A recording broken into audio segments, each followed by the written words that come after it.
오늘 우리에게 주시는 말씀은 여호수아서 23장 1절부터 11절까지 말씀입니다. 우리 다 같이 자리에서 일어나셔서 한 절씩 교독하도록 하겠습니다.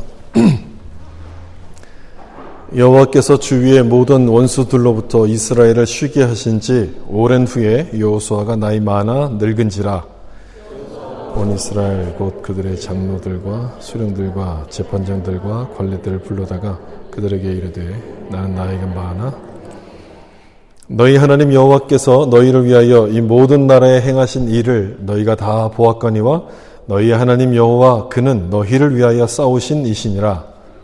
내가 요단에서부터 해지는 쪽 대해까지 남아있는 나라들과 이미 멸한 모든 나라를 위하여 제비 뽑아 너희 지파에게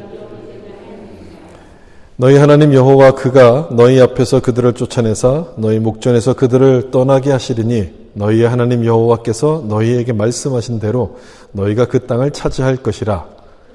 너희는 크게 힘써 모세의 율법책에 기록된 것을 다 지켜 행하라.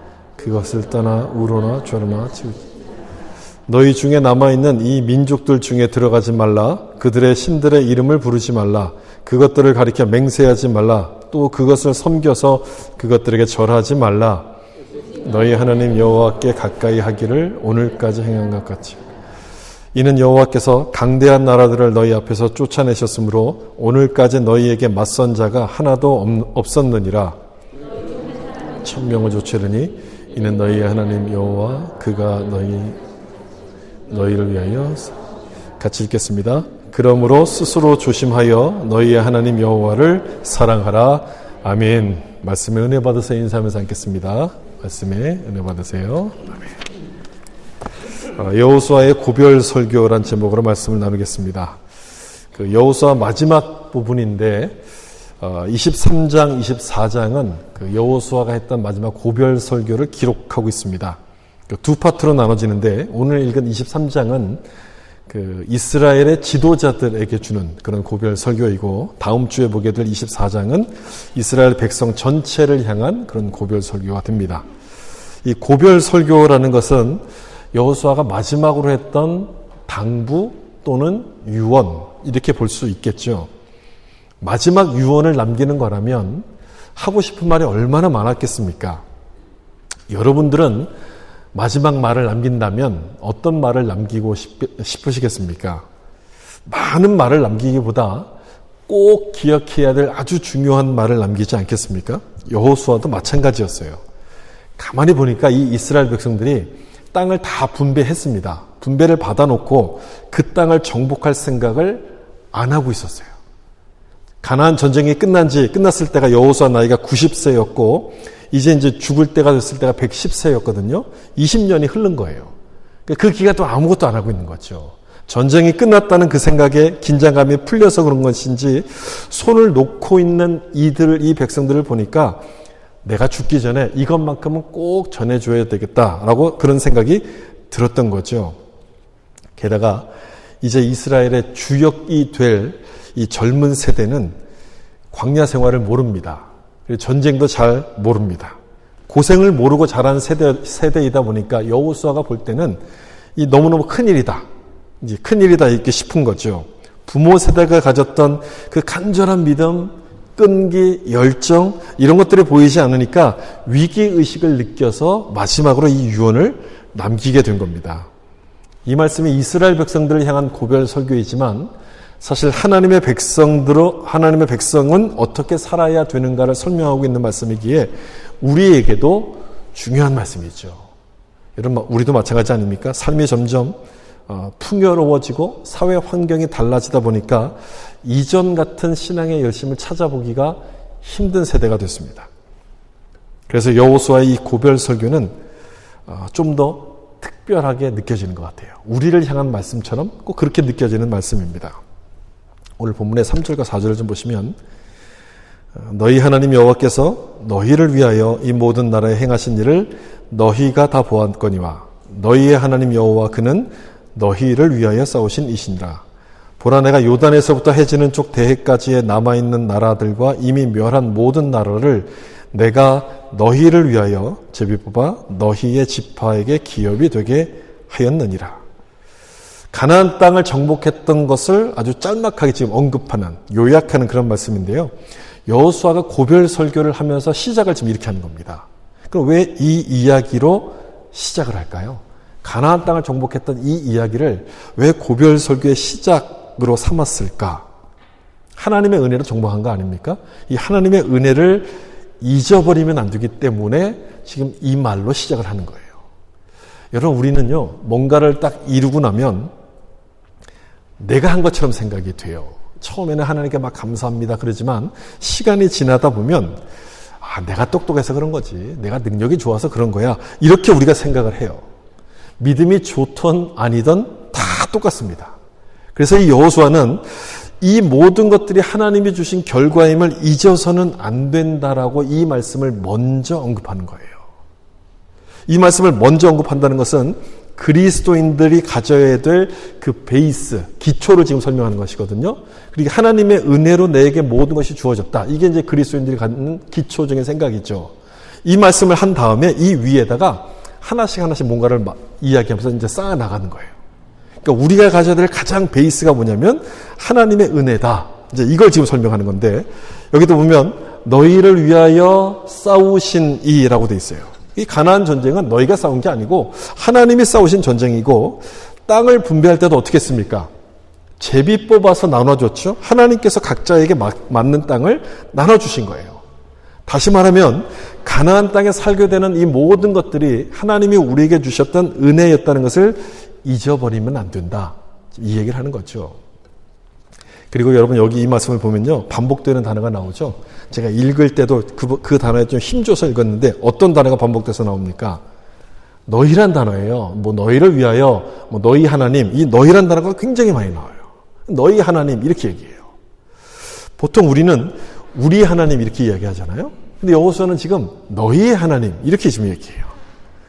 23장 전체를 놓고 보면 한 12번 이상 이 너희란 말, 너희의 하나님이란 말이 반복되는데 왜 이 말을 강조할까요? 무슨 뜻일까요? 너희의 하나님. 이 말의 의미가 도대체 여러분 뭡니까? 이제껏 나를 통해 역사하신 하나님께서 앞으로는 너희를 위해서 일하실 것이니 그거를 믿고 살아가라. 이 얘기를 하는 거예요. 모세의 하나님이 여호수아의 하나님이 되셨고, 이제 여호수아의 하나님이 이제 너희의 하나님이 되신다. 하나님은 영원히 살아계신 분이고 이 하나님께서 우리의 과거와 현재와 미래를 책임지시는 분이니까 그 하나님을 의지하면서 살아라. 지금 그 얘기를 하는 거죠. 그래서 너희를 강조하는 거예요. 여러분, 23장이 리더들에게 주시는 말씀이라고 고별서에 여러 번 말씀드렸죠. 이 리더란 자리가 여러분 어떤 자리입니까? 리더는 앞에서 뭔가를 이끌어야 되니까 힘든 자리죠. 힘들기도 하지만 그 힘든 일을 내가 해냈을 때는 내가 이 힘든 일을 했어라고 생각할 수 있는 자리가 또 리더란 자리예요. 교만해질 수 있는 자리라는 얘기예요. 교만해질 수 있기 때문에 그걸 조심하라고 너희를 위해서 싸우셨다. 이 너희란 단어를 여기서 계속 강조하는 거예요. 이 모든 것들이 하나님께서 주신 것이고 앞으로도 그렇게 하실 것이니 겸손하게 하나님을 의지해라. 하나님은 교만한 자를 물리치시고 겸손한 자를 높이시죠. 나의 부족함을 인정하고 하나님의 도움을 구하면 하나님이 함께 하셔서 강력한 여리고성을 물리치게 되지만 반대로 그게 아니면 작은 아이성 앞에서도 패할 수밖에 없다는 거죠. 따라서 중요한 것은 적이 얼마나 강한가 그게 중요한 게 아니고 내가 하나님과 함께 하느냐 하지 않느냐 그 사실이 훨씬 더 중요하다는 거예요. 전쟁은 하나님에 속했기 때문에, 전쟁은 하나님께 속한 것이기 때문에 하나님이 함께 하시면 아무리 강한 적이라 할지라도 꼼짝을 못하는 거예요. 그러므로 전쟁터와 같은 우리 삶에도 여러분 우리 삶이 누구 손에 달린 거겠습니까? 하나님 손에 달린 거예요.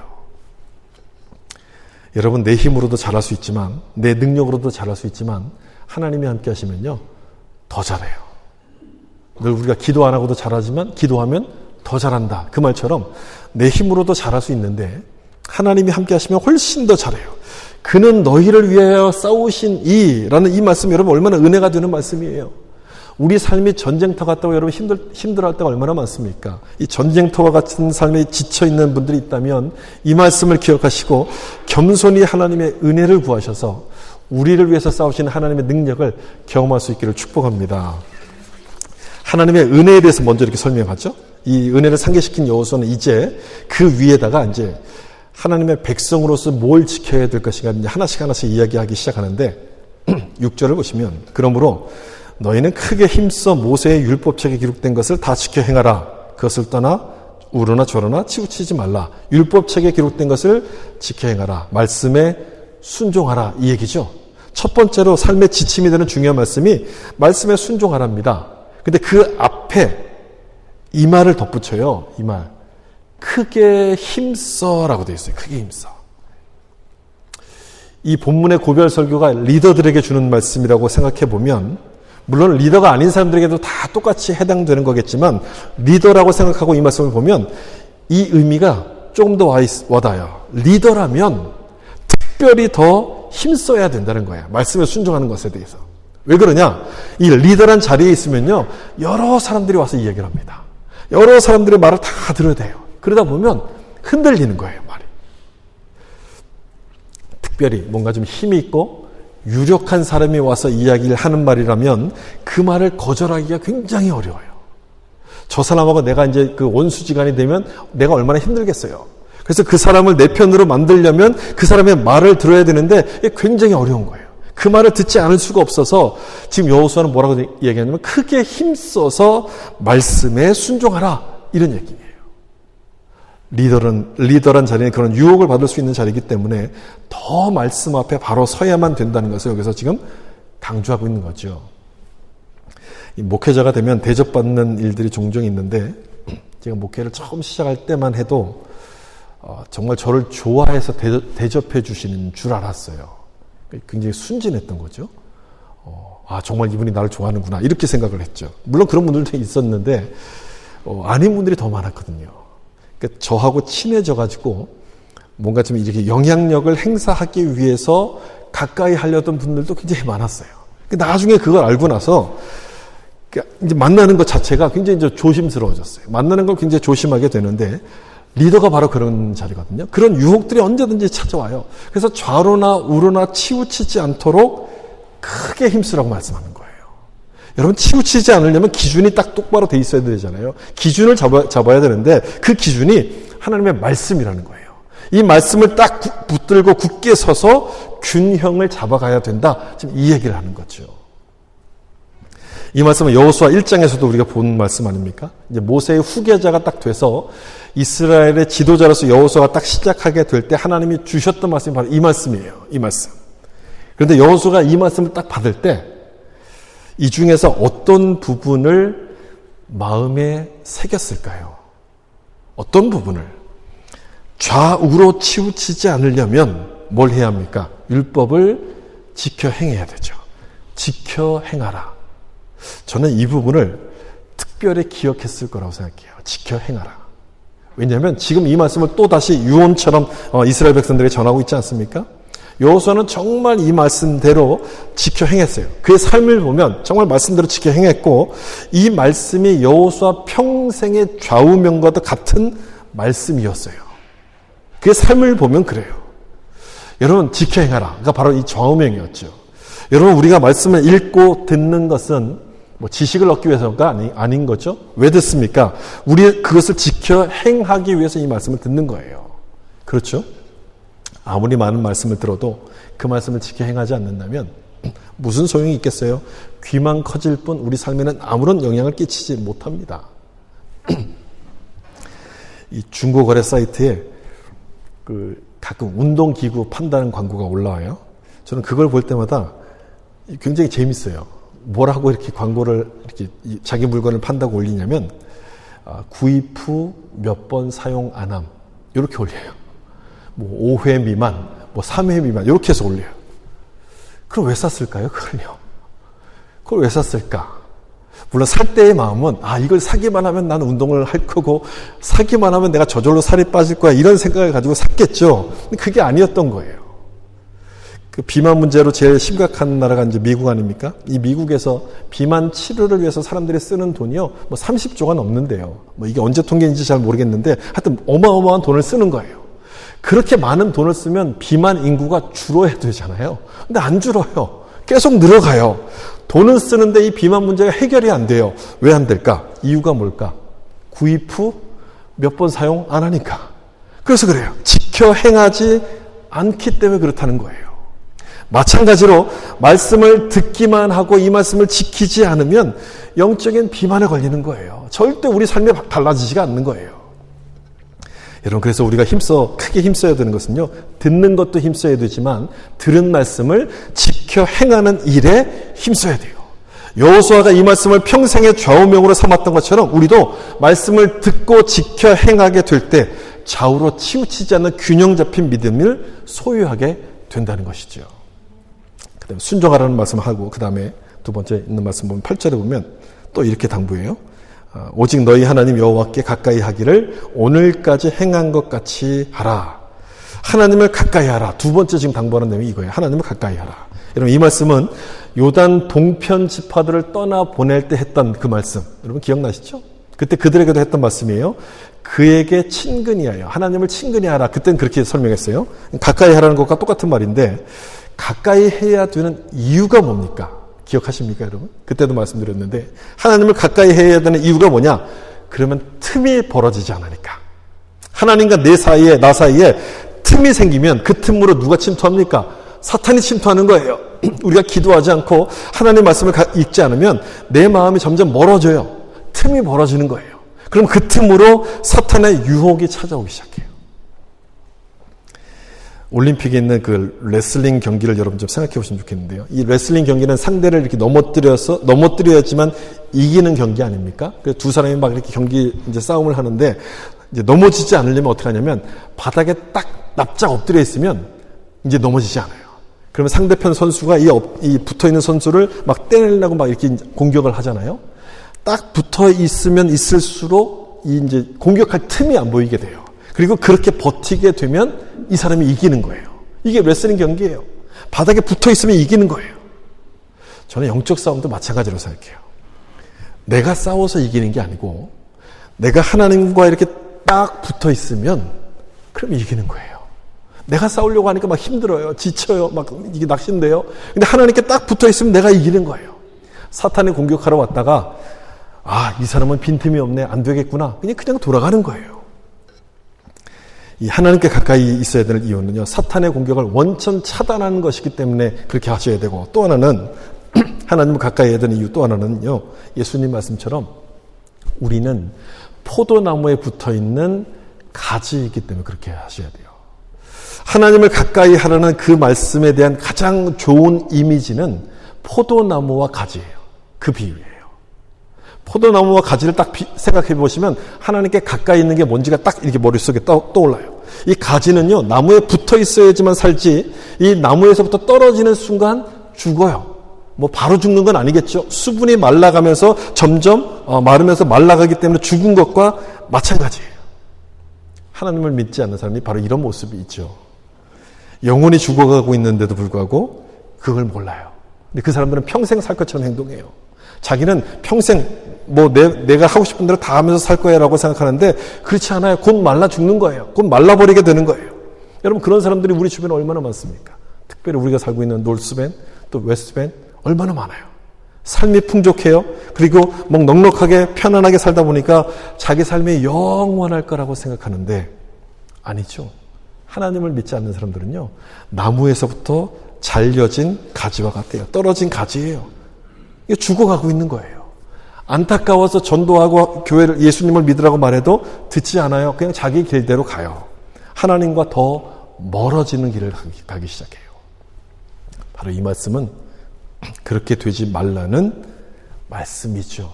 하나님의 백성인 우리는 하나님과 가까이 하는 길이 사는 길이고 축복의 길임을 믿고 그렇게 해야 된다는 것을 지금 당부하는 말씀이에요. 그 다음에 7절에 있는 말씀을 보시면 우리 같이 한번 읽어볼까요? 너희 중에 남아있는 이 민족들 중에 들어가지 말라. 그들의 신들의 이름을 부르지 말며 그것들을 가리켜 맹세하지 말라. 또 그것을 섬겨서 그것들에게 절하지 말라. 세 번째로 지금 여호수아가 당부하고 있는 것은요, 우상 숭배에 대해서 지금 경고하는 말씀인데, 이 우상 숭배에 대해서 설명할 때는요, 좀 단계별로 이렇게 설명을 해요. 첫 번째가 이 민족들 중에 들어가지 말라. 이걸 먼저 이렇게 해요. 가나안 민족에 들어가지 말라. 그들과 교제하지 말라는 뜻이고 그들과 혼인하지 말라 이런 뜻인 거예요.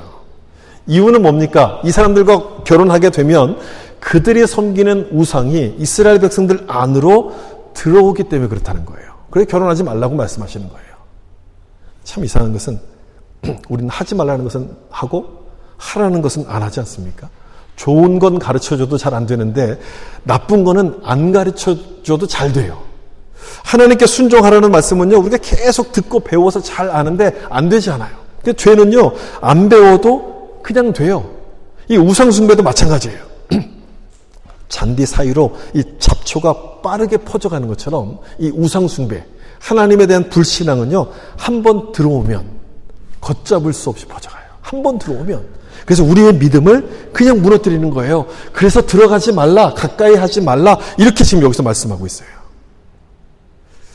여러분들이 혹 원망이 많아지고 불평하는 말들이 많아졌다 싶으면 내가 요즘 누구를 자주 만나는가를 생각해 보실 필요가 있어요. 내가 자주 만나는 사람들이 누군가를 좀 생각해 보세요. 세상적이고 경건하지 않은 사람들과 어울리다 보면 그 사람들이 하고 있는 생각들 여러 가지 것들이 내 속에 들어와요. 그래서 죄의 잡초들처럼 막 자라가기 시작해요. 감사보다 불평이 나오기 시작하고요. 좋은 것보다 나쁜 것만 보기 시작해요. 그래서 그 사람들을 전도하려고 만나는 것이 아닌 이상은 좀 거리를 두실 필요가 있어요. 세상적인 사람과 이 미련을 여러분 두지 마시고요. 관계를 좀 정리하실 필요가 있어요. 너무 많은 사람들이 여러분 알고 있는 것도 그렇게 도움이 안 될 때가 있거든요. 왜 이 관계를 정리할 필요가 있냐면 이 사람하고 있다가 내 속에 죄가 들어와서 이 죄를 싸우고 이 죄를 없애는 건 너무너무 힘들어요. 죄를 없애는 것보다는 그 사람하고 관계를 정리하는 게 훨씬 더 쉬운 일이에요. 그래서 이 말씀처럼 그 민족 중에 들어가지 말라. 세상적인 사람들과 내가 적당한 거리를 두는 것이 우리가 훨씬 더 유익하다는 것을 여러분 좀 기억하실 필요가 있고요. 그 다음 그들의 신들의 이름을 부르지 말라.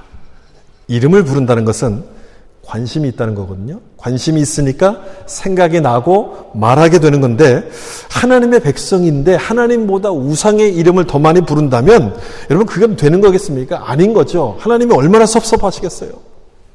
하나님은 우리를 사랑하셔서 모든 것들을 다 주셨는데 우리가 우상을 찾고 우상을 부른다면 하나님이 섭섭하신 거죠. 그런데 우리가 그 일을 해요. 그렇게 해요. 솔직히 우리는 하나님을 사랑한다고 말하지만 우리가 하는 말을 들어보면 하나님보다 세상을 사랑하는 게 틀림없는 것 같아요. 여러분 한번 생각해 보세요. 여러분들이 하고 있는 말, 다른 사람과 만나서 내가 나누는 대화 중에 하나님에 대한 내용이 얼마나 됩니까? 한번 곰곰이 생각해 보세요. 아니면 내 혼자 하루를 쭉 놓고 내가 혼자 하고 있는 생각들 중에 하나님에 대해서 생각하고 있는 것이 얼마나 되는가 한번 생각해 보세요. 대부분 세상 뉴스나 또는 뭐 집값이 어떻고 또는 맛집이 어떻고 뭐 요즘 쇼핑이 어떻고 이런 얘기들을 대부분 할 거예요. 우리의 관심이 거기에 다 가 있는 거예요. 우리의 관심이 다 거기 있다는 거예요. 내가 직접 우상의 이름을 부르지는 않지만 하나님보다 세상 것들을 더 많이 말하고 있다면 내 마음이 하나님으로부터 멀어져 가고 있는 거예요. 그리고 그 다음 단계로 넘어가고 있다는 거예요. 그 다음 단계. 여러분 그 다음 단계가 뭐예요? 맹세하지 말라 또 그것을 섬겨서 그것들에게 절하지 말라. 바로 이 단계로 넘어가고 있는 거예요. 절하지 말라. 이렇게 돼 있어요. 절하지 말라. 세상과 가까워지면서 세상 것을 말하다 보면 그 다음 단계는 뭐냐면 세상에 절하게 되는 거죠. 절한다는 것은요. 나의 주인으로 삼겠습니다. 이런 뜻이에요. 그래서 우상에 절하지 말라고 하나님 말씀하시잖아요. 나의 주인으로 삼는 거기 때문에 그렇다는 거예요. 그렇게 우상을 따라가게 되는 거예요. 여기서 잘 보셔야 될 것은 뭐냐면요. 우상 숭배라는 게 어느 날 갑자기 딱 하게 되는 게 아니라는 거예요. 아, 내가 내일부터 우상을 섬겨야지. 그렇게 마음 먹고 하는 게 아니라 이렇게 조금씩 나도 모르게 빠져들어간다는 거예요. 그래서 여러분 조심하셔야 돼요. 가랑비에 옷이 젖는 것처럼요. 이 사람 한 번 만난다고 무슨 큰일 나겠어? 그렇게 생각하다가 조금씩 빠져가는 거예요. 여기 한번 간다고 해서 뭐 큰일 나겠어? 그렇게 하다 이제 빠져들어가는 거예요. 하나님을 떠난다는 게 아니고요. 하나님을 잊어버린다는 것이 아니라 하나님도 섬기면서 우상도 섬기는 그런 모습이 되는 거예요. 하나님이 제일 싫어하시는 모습이에요. 양다리 걸치는 모습이잖아요. 여러분, 우리가 예수님을 믿죠? 예수님을 믿지만 이런 말을 들으면 좀 귀가 솔깃하지 않습니까? 어떤 용한 분이 말한 대로 했더니 내 사업이 막 잘 됐어. 이런 얘기 들으면. 어떤 용한 분을 찾아갔더니 우리 아들이 정말 잘 됐어. 여러분, 이런 말 들으면 귀가 막 솔깃해지지 않아요? 뭐 내일은 둘째치고라도 우리 자녀들 얘기를 뭐 한다고 하면 막 귀가 솔깃해질 거예요. 그 일을 하나님이 기뻐하시지 않는다는 것을 알면서도 우린 거기에 막 귀를 기울여요. 그걸 막 하고 싶은 마음이 생겨요. 하나님을 안 믿는다는 게 아니에요. 하나님을 떠나지는 않는데 하나님도 믿고 이것도 하고 싶어하는 그 마음. 그게 우상숭배예요.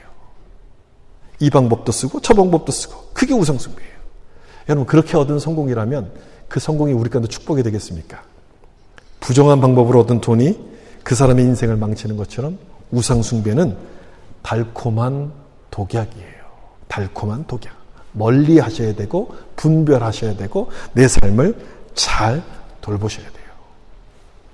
이어서 여호수아는 이제 지금 여기서 이야기했던 이 세 가지 당부에 대해서 순종과 불순종했을 때의 그 결과를 이제 이어서 설명하는데 5절을 좀 보시면 우상을 멀리하고 말씀에 순종할 때 어떤 복을 주시나 좀 보세요. 너희 하나님 여호와 그가 너희 앞에서 그들을 쫓아내사 너희 목전에서 그들을 떠나게 하시리니 너희 하나님 여호와께서 너희에게 말씀하신 대로 너희가 그 땅을 차지할 것이라. 그들을 쫓아내신다는 말씀은 원수를 물리치신다는 거잖아요. 그것도 어디서?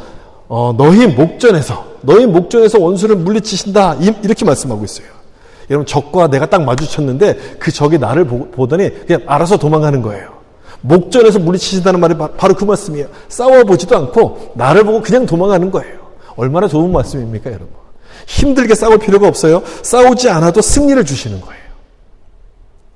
이스라엘 백성들은 이미 이 말씀을 경험했기 때문에 무슨 뜻인지 잘 알아요. 여리고성의 전투가 바로 그런 것 아닙니까? 하나님만 믿으면 그런 승리를 주시는 거예요. 적이 알아서 도망가는 거예요. 그리고 5절 끝에 너희가 그 땅을 차지할 것이라 이렇게 말씀해요. 그 땅을 차지할 것이라. 가나안 땅을 말하죠. 이 가나안 땅은 기름진 곳이기 때문에 힘센 사람들이 이미 그곳을 다 차지하고 있어요. 기름진 곳이기 때문에 아주 가장 힘센 사람이 그곳을 차지하고 있는데 싸움이라고는 한 번도, 전쟁이라고는 한 번도 해본 경험이 없는 이 이스라엘 백성들이 그 땅을 차지할 것이다라고 지금 하나님이 말씀하시는 거예요. 얼마나 놀라운 말씀이에요. 여러분, 전쟁은 누구에게 속한 것이기 때문에? 하나님께 속한 것이기 때문에 하나님을 의지하는 자를 도와주신다는 바로 그 말씀인 거예요. 다시 한번 여러분, 포도나무와 가지의 그 이미지를 좀 떠올려 보세요. 포도나무와 가지, 뭘 상징하는 이미지라고 그랬습니까? 하나님께 딱 붙어있는 거라고 말씀드렸잖아요. 이 나무에 붙어있는 가지는 뭘 해야지 열매를 맺습니까? 아무것도 할 필요가 없어요. 그냥 가만히 있으면 돼요. 나무가 주는 영양분을 공급받고 있으면 그냥 열매가 맺히는 거예요. 나무에만 붙어있으면 되는 거예요. 그런데 떨어져 버린 가지는, 잘려져 버린 가지는 어떻습니까? 온갖 노력을 해도 아무런 열매를 맺을 수가 없는 거예요. 아무리 힘써도 열매를 맺을 수가 없어요. 여러분, 우리 힘으로 원수를 이길 수 있습니까? 여기 있는 이 말씀처럼 우리 힘으로 그 땅을 차지할 수 있습니까? 없어요. 우리 힘으로는 차지할 수 없어요. 그런데 그 땅을 차지하는 한 가지 방법이 있어요. 뭐냐?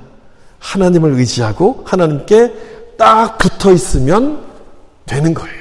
그걸 말씀하는 거예요. 하나님을 의지하고 하나님께 딱 붙어 있으면 된다. 따라서 순종하라는 말씀은 속박이나 제약이 아닌 거예요. 속박이나 제약이 아니에요. 하나님은 이것도 못하게 하고 저것도 못하게 하고 순종하라고 해.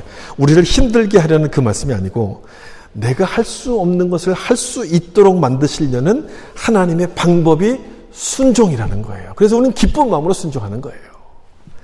여러분, 이 말씀도 보세요.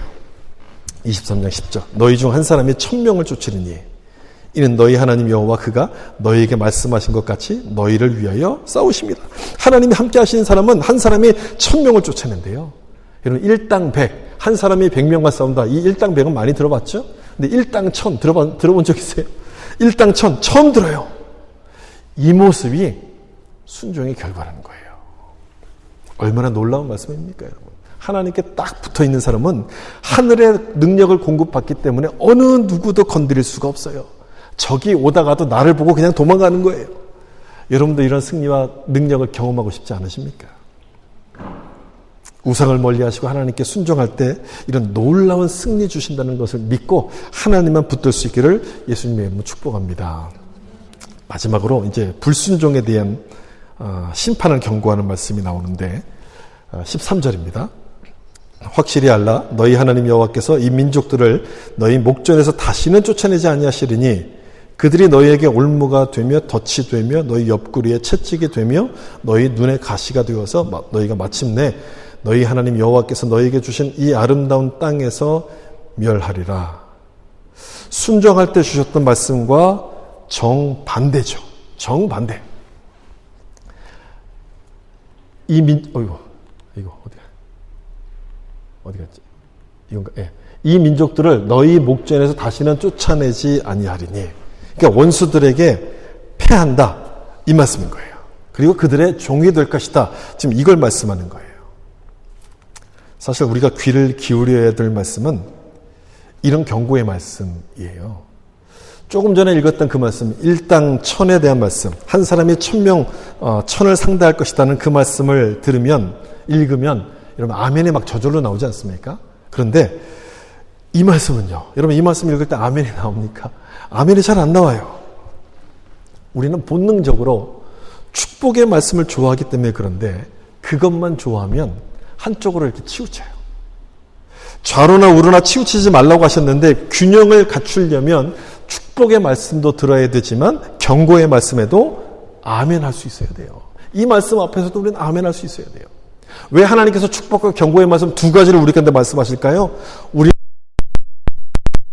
싶어하는 그런 죄성을 가진 존재인 것을 하나님이 아시기 때문에 그래요. 그래서 이 경고의 말씀을 통해서 교만해지지 말고 겸손히 하나님의 은혜 앞으로 나오도록 하시려고 지금 이 두 가지를 말씀하시는 거예요. 특별히 경고의 말씀을 하시는 이유가 바로 그거예요. 안타까운 것은요, 이렇게 경고했음에도 불구하고 여호수아가 죽고 얼마 지나지 않아서 이 이스라엘 백성들은 이 말씀과 같은 결과를 맞게 돼요. 이대로 돼요. 이런 모양이 돼요. 그 내용이 사사기에 나오는 말씀이죠. 몰아내야 될 가나안 민족을 몰아내지 않고 그냥 놔뒀을 때 그들의 종이 되고 괴롭힘을 당하게 돼요. 13절 끝에 있는 것처럼 여호와께서 너에게 주신 이 아름다운 땅에서 멸하리라. 이렇게 이 말씀 그대로 돼요. 그토록 고생하면서 들어갔던 약속의 땅인데 거기서부터 망하게 돼요. 여러분 참 이상하지 않아요? 약속의 땅에 들어갔는데 거기서 망해요. 이게 뭔가 앞뒤가 안 맞는 것 같지 않습니까? 왜 약속의 땅에 들어갔는데 거기서 망합니까? 왜 어떻게 이 약속의 땅에서 이들이 망할 수 있을까? 이 약속의 땅은 천국이 아니기 때문에 그렇죠. 여기서 말하는 약속의 땅은요, 천국이 아니고 구원받은 우리의 신앙 여정을 상징적으로 보여주는 거예요. 광야 생활부터 가나안 땅까지 전체를 놓고 본다면 이 약속의 땅을 이제 그 천국이라고 보통 이제 이야기를 하지만 여기서 지금 말씀하는 이 약속의 땅은요, 구원받은 사람들이 어떻게 살아가야 될 것인가를 설명하기 때문에 이것은 천국이 아닌 거예요. 우리의 신앙 여정을 상징적으로 보여주는 그 말씀인 거예요. 여러분 이런 경우를 종종 보지 않습니까? 하나님을 안 믿을 때 참 어렵게 살다가 하나님을 믿고 복을 많이 받아서 잘 살게 됐어요. 근데 그때부터 이 사람의 삶이 막 무너지기 시작하는 거예요. 이런 경우 많이 보셨죠? 참 많이 봤어요. 왜 무너집니까? 그들의 삶이. 약속의 땅에 들어가서 다 됐다고 방심하다가 무너지는 거예요. 하나님을 잊어버리고 자기 마음대로 살다가 교만해져서 이렇게 무너지는 삶을 살게끔 되는 거예요. 그토록 원했던 사업이 성공을 했는데, 그토록 원했던 이 아이가 좋은 대학을 들어갔는데 거기서 방심하다 거기서 무너져요. 하나님께서 정말 은혜를 주셔서 내 병이 낫는데 그 다음부터 잘못된 삶을 살다 그 삶이 무너지게 되는 거예요. 그러므로 우리는 여기 23장 15절에 나오는 말씀처럼 이 말씀을 잊지 말고 기억해야 돼요. 우리 여기 나오는 말씀 같이 한번 읽어볼까요? 너에게 말씀하신 모든 선한 말씀이 너에게 임한 것 같이 여호와께서 모든 불길한 말씀도 너에게 임하게 하사. 여러분 이걸 잊지 마세요. 이걸 기억하셔야 돼요. 선한 말씀만 좋아하지 마세요. 이 말씀도 기억하셔야 돼요. 불길한 말씀도 기억하셔야 돼요. 축복의 말씀뿐 아니라 심판의 말씀도 잊지 말아야 돼요. 어느 순간 우리도 한순간에 이런 모습이 될 수 있기 때문에 심판의 말씀을 통해서 우리 가운데 경고하시는 거예요. 그렇게 되지 말라고. 심판하시겠다는 뜻이 아니라 그렇게 되지 말라고 지금 하시는 말씀이에요. 여러분 이스라엘 백성들이 약속의 땅에 들어가서 하나님을 잊어버렸다면 우리도 언제든지 그럴 수 있다는 거 아니겠습니까? 그래서 이 여호수아의 고별 설교는 그냥 남의 얘기처럼 들리지 않아요. 꼭 우리에게 하시는 말씀처럼 들려요. 나중에 집에 돌아가셔서 다시 한번 이 말씀을 쭉 천천히 한번 읽어보세요. 우리에게 주시는 하나님의 말씀인 거예요. 서두에서 이 여호수아가 유언 같은 고별 설교를 했던 것은 전쟁을 모르는 세대가 태어나면서 가나안 문화에 동화되고 또 끌려가는 모습을 보았기 때문이라고 말씀드렸어요. 기준을 잃어버린 거예요. 기준을 잃어버리고 좌우로 흔들리는 모습을 보자 여호수아는 온 힘을 다해서 하나님을 가까이 하고 힘써 그 말씀을 지키라 이렇게 당부를 하는 거예요. 온 힘을 다해서. 그대로 했다면 얼마나 좋았을까요? 그대로 했다면 참 좋았을 텐데 우리는 이들의 결말이 뭔지를 잘 압니다. 하나님 말씀보다 세상을 따라가다가 일당천의 용사가 아니라 머리카락에 잘린 삼손이 돼요. 머리카락에 잘린 삼손. 하나님이 주신 약속의 땅에서 아무 힘도 쓰지 못하고 도망가는 무기력한 사람들이 되어버려요. 여러분 이런 결과가 우리 눈앞에 있는데 우리는 어느 길을 따라가야 되겠습니까? 어느 길을 가야 될까요? 내 삶이 하나님의 손에 있음을 믿고 하나님께 순종하는 삶을 살아야 되는 것 아니겠습니까? 하나님께 가까이 함으로써 욕심을 버리고 우상을 멀리하는 거룩한 삶을 살아가야 되는 것 아니겠습니까? 그렇게 할 때 우리에게 주신 약속의 땅은 온전한 축복이 될 것이며 누구도 빼앗을 수 없는 영원한 기업이 될 것입니다. 이런 은혜가 여러분과 함께 하시길 예수님의 이름으로 축원합니다. 기도하겠습니다.